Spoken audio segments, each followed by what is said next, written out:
There are many, many styles of acupuncture. It's not surprising. Acupuncture has been around for almost 5,000 years. And the many different styles, this is my dog, Prince, by the way. The many different styles obviously are there because over time people have come up with new theories, new ideas.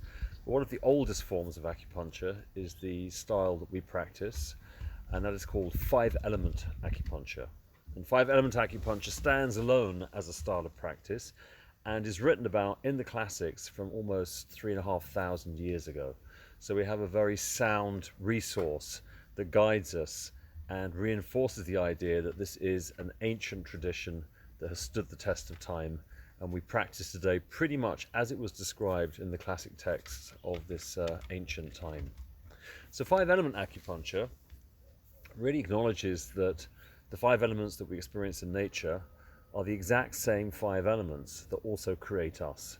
And the ancient Chinese understood that human beings are not separate from nature, because often in the West we particularly talk about nature as being something separate from us, and then we, the human beings, somehow run around in nature. The truth is we are part of nature. We just see ourselves as separate sometimes, and that often is our problem. So the five elements that we experience in nature are the water, the wood, the fire, the earth, and the metal.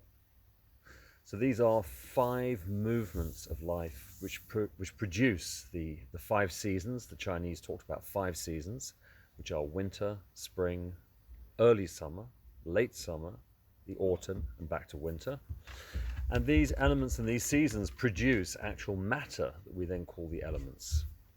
So we understand that the elements have a relationship to each other, they work with each other, and we experience them in a multitude of ways.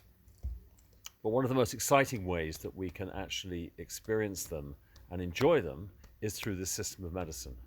And the system of medicine not only teaches us about how to help people come out of a state of illness and back to balance and harmony, but it also teaches us about ourselves. It gives us an understanding of why we behave in certain ways, why our bodies sometimes malfunction, or why sometimes our bodies do things that are particularly profound. So it gives us a depth of understanding of the different characters of the elements and the different characters that we see in nature. So my dog here, Prince, he has a very particular kind of nature. I have another dog here called Axel, and he has his own nature, and we all have our own personalities.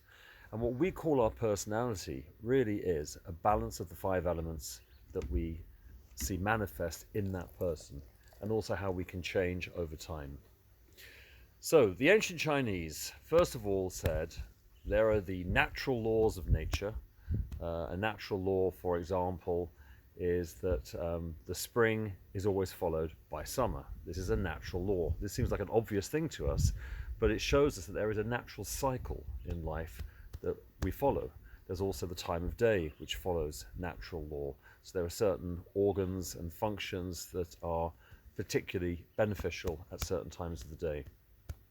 So the ancient Chinese said, okay, so what we notice in nature is that even when it goes out of balance, it eventually finds its way back to balance. So for example, if there's an earthquake, devastation is created, and then you see that the natural order is restored over time.